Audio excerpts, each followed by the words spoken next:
Hey, what's up DxO PhotoLab photographers? In this video tutorial, I'm going to edit this landscape or seascape photo and use some of the masking tools to improve it. I took this photo in the Galapagos Islands. The first thing I'm going to do is I'm going to make sure I go to this one-to-one view and just quickly look at the image to make sure it has enough detail or initial sharpness, so that looks fine. The other thing is I need to clean up this little spot here that I noticed previously. So I'll click on this retouching tool and just click on that and make sure that's gone. I'll go to the hand tool and that looks good. So I will zoom out of here.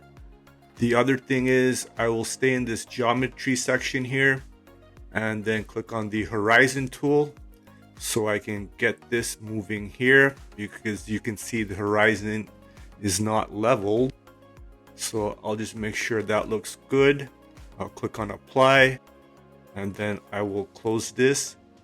And now we have something decent to work with. So I'll just go to this fit view here. Now, the one thing I want to first correct is this sky here. It's a little bit blown out. It's not actually blown out, it's just that it's missing a lot of detail. Just looking at the histogram here, it's not blown out, but there's a lot of highlight section here. So the one thing I can first do is I can go to the graduated filter right here, this mask. I'll click on it and then I'll click right here and click, hold and drag to apply this mask. And then what I'm going to do is I'm going to change the mask from black and white to color overlay, so we can get a better idea of what's happening here. And then I will change this transition here by clicking right here. And then I will reduce the highlights here. And then I'll reduce the midtones. So that looks pretty good. And what I can do is make this graduated filter a little bit better, or make it more precise by honing in into this feathering area right here between the middle here and this section, and I'll just bring it down.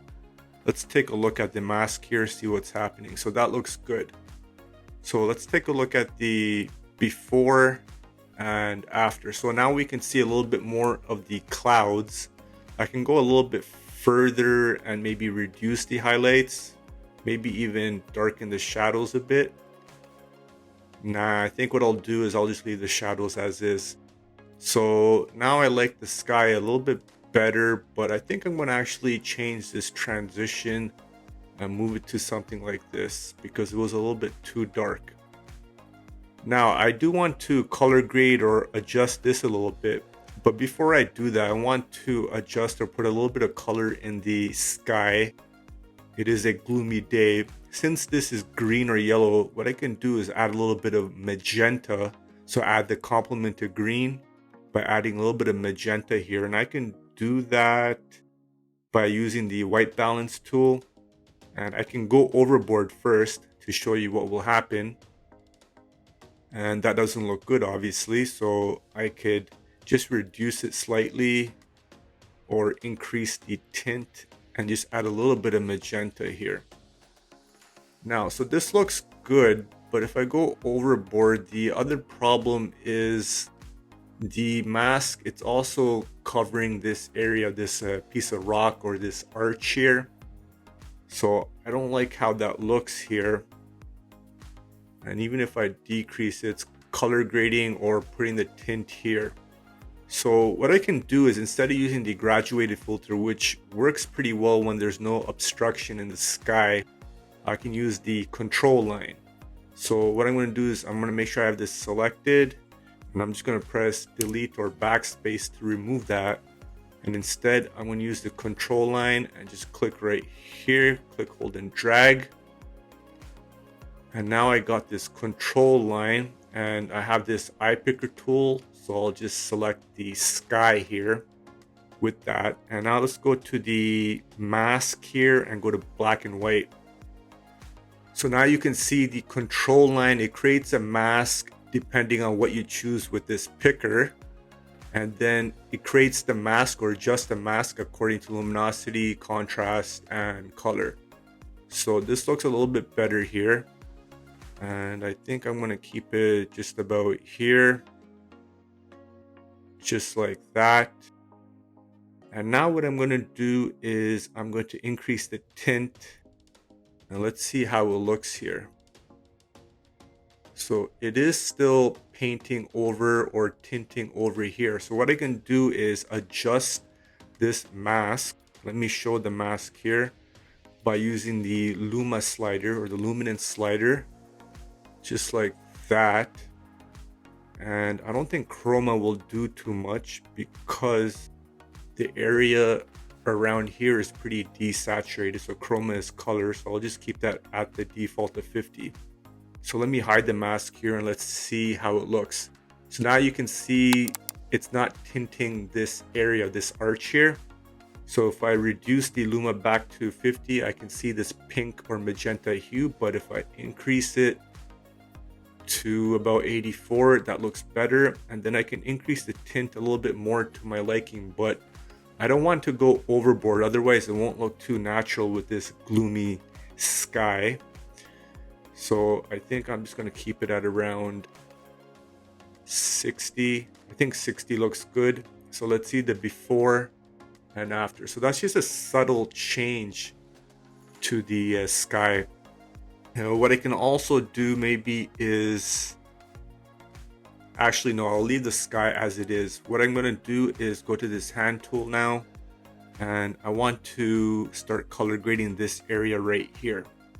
And the way I can do that is I can go to the HSL section here, click on the green, and then I can increase the saturation a little bit. Let's see how it looks. And I'm actually on the mask still, so I need to go to the color section here. So that looks better. Now I'm on the green here, and I'll make sure this HSL will get activated while I increase the green. So that looks good, but I can still see a little bit of yellow here. So I can change the hue by moving this down, dragging the hue on this color wheel, and that looks a little bit better, but it does look a little bit cooked. So I need to decrease the saturation a little bit, and I think that looks good here. Let me see if luminance can improve this image. No, so I think I'll just keep it at that. I'll pop up the saturation a little bit more, and let me just adjust the hue, put it towards yellow a little bit more, or maybe I'll keep it at green like that. No, this looks unnatural, so I'll adjust it towards yellow a little bit more. Now that looks a little bit better. One thing I forgot to do with the sky is try to put a little bit more detail into it. It still looks very washed out, so I'll go back to the mask. I'll make sure I have this control line selected, and then what I can do is let me just decrease the exposure to make sure I have it selected correctly so it is working. I will reduce the highlights a little bit and reduce the midtones. And let me see here, reduce the highlights a little bit more. Now we can see a little bit more of the detail here, but there's a little bit of haloing effect going on here in the sky. I will just increase the highlights back to remove that halo effect. So now let's take a look at the sky before and after. So by reducing the highlights and the midtones a little bit, I can see a little bit more of the clouds. So that looks pretty good. Now to this overall image, I'll go to the tone section, add a little bit of micro contrast, and add a little bit of regular contrast. So now this image is starting to look good. And to finish it off, what we can do is maybe the black point is not mapped very well. So I can maybe decrease the blacks a little bit on the histogram right here, push it to the left. So that looks a little bit good. I'll keep the whites as it is. And let me see here. Let me increase the micro contrast and contrast a little bit more. Keep in mind this contrast is also being adjusted in the sky a little bit. Now, I'll go to the effects section here, and I will add a little bit of vignetting. Of course, one thing we should be doing is maybe cropping it, but I think I'll just keep it like that. I'll add a little bit of vignetting like this, but I'm going to change the center point by clicking right here, and I'll move the vignette to here, so it'll go around here instead. And now the sky looks too dark, so I'll increase back the intensity or normalize it to about -10, so that looks good. The other interesting thing we can do is maybe put a blur effect on this. Some people might like it, some people might not. So I'll increase the vignetting blur here to the intensity. And it looks like, where is the center? Let me double check. This is the center. Yeah, so I'll move the center right here. So now you can see this whole area is blurred out, but it's a little bit too much. So I will decrease the intensity to about 4. So let's take a look at the before and after. Before and after. So it's a very subtle change with the blur, but I like how it looks. It adds a lot more detail or focus into this like green, I guess this is algae or moss. I'm not too sure what it is. But let's take a look at the before and after of this image.